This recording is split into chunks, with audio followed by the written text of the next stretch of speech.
आखिर क्यों सचिन तेंदुलकर को एक बार पाकिस्तान की तरफ से मैच खेलना पड़ा था? रतन टाटा भारत सरकार को जितना टैक्स देते हैं उससे 15 से भी ज्यादा देशों को खरीदा जा सकता है। और क्यों आर्मी के डॉग्स को रिटायरमेंट के बाद तुरंत ही मार दिया जाता है? नंबर 6, क्रिकेट के भगवान कहे जाने वाले सचिन को एक बार पाकिस्तान की तरफ से क्रिकेट खेलना पड़ा था। दरअसल 20 जनवरी 1987 को मुंबई में भारत और पाकिस्तान के बीच एक फेस्टिवल मैच रखा गया। ये 40-40 ओवर का मैच था। भारत की बल्लेबाजी के दौरान लंच में जावेद मियांदाद और अब्दुल कादिर ने फील्ड छोड़ दी, लेकिन पाकिस्तान के पास सब्स्टिट्यूट प्लेयर का ऑप्शन नहीं था। ऐसे में उस समय करीब 14 साल के सचिन को पाकिस्तान टीम की तरफ से फील्ड पर उतरने का मौका मिल गया।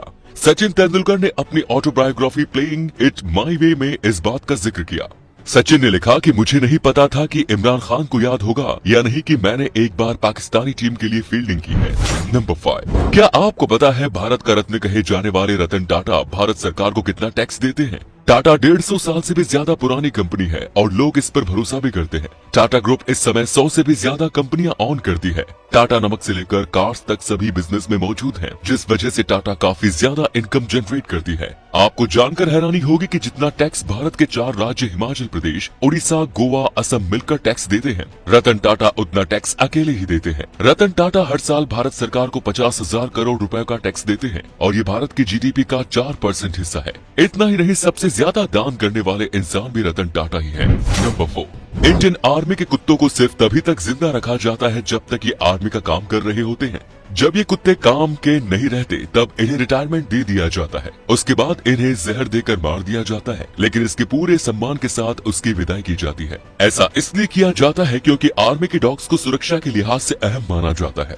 उन्हें आर्मी के बेस लोकेशंस और कैंप की पूरी जानकारी होती है, साथ ही वे अन्य गुप्त जानकारियां भी रखते हैं। ऐसे में यदि ये कुत्ता किसी गलत हाथ में लग जाए तो ये सुरक्षा के लिए बड़ा खतरा साबित हो सकता है। और यदि इन कुत्तों को एनिमल वेलफेयर सोसाइटी या किन्हीं निजी हाथों में दिया जाता है तो वे उस कुत्ते को वैसी सुविधाएं नहीं दे सकते जो उन्हें आर्मी में मिलती है। आर्मी में कुत्तों को विशेष सुविधाएं दी जाती है। नंबर 3, दिल्ली के एक सैलून को एक महिला के बाल गलत तरीके से काटने की 2 करोड़ कीमत चुकानी पड़ गई। महिला का नाम आशना रॉय है और वो बालों के ही प्रोडक्ट के लिए मॉडलिंग करती थी। इस वजह से उनके लंबे बाल उनके करियर की पहचान थे। उन्हें बड़े बालों की देखभाल करने वाले ब्रांडों के लिए मॉडलिंग के कई ऑफर्स मिलते थे। एक दिन वो दिल्ली के एक 5 स्टार होटल आईटीसी में बाल काटने के लिए गई। उन्होंने कहा कि बालों को आगे से लंबे फ्लिक्स रखना है और पीछे से बालों को 4 इंच काटना है, लेकिन हेयर ड्रेसर ने अपनी मर्जी से महज 4 इंच बाल छोड़कर उसके लंबे बालों को पूरी तरह से काट दिया। इसके बाद जब आशना ने मैनेजर से शिकायत की तो उन्होंने फ्री में हेयर कट ट्रीटमेंट देने का ऑफर दिया, लेकिन आशना ने मना कर दिया और एनसीडीआरसी में शिकायत कर दी,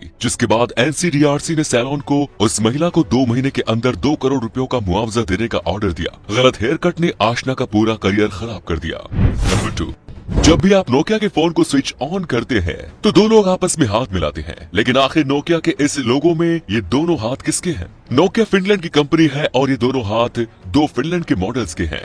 इनमें से एक हाथ एक बच्चे का है जिसका नाम जैकरी जॉनसन है और दूसरा हाथ एक महिला का है जिसका नाम मार्था स्टीवर्ट है। इन दोनों को उस समय इस लोगो के लिए $12 दिए गए थे, जिसमें दोनों हाथ मिला रहे हैं क्योंकि नोकिया की टैगलाइन है connecting people. Number 1, Tokyo Olympic में जेवलिन थ्रो में सिल्वर मेडल जीतने वाली पोलैंड की मारिया ने अपना मेडल जीतने की कुछ ही दिन बाद बेच दिया। उन्होंने यह कदम 8 महीने के एक मासूम बच्चे के लिए उठाया जो दिल की गंभीर बीमारी से जूझ रहा था और उसे इलाज के लिए करीब 3 करोड़ रुपयों की जरूरत थी। जब मारिया को इस बारे में पता चला तो वो बिना देर किए मदद के लिए आगे आ गई और फेसबुक पोस्ट में बताया कि वो बच्चे की खातिर अपना मेडल नीलाम कर रही है। लेकिन मारिया का मेडल खरीदने वाले बायर भी अच्छे दिल का था। उसने ओलंपिक मेडल उन्हें लौटा दिया। मारिया का मेडल पोलैंड के एक कन्वेंस सेंटर जवाका ने करीब $51,000 में खरीदा था, लेकिन बाद में उन्होंने कहा कि वे मारिया से उनका मेडल नहीं लेंगे।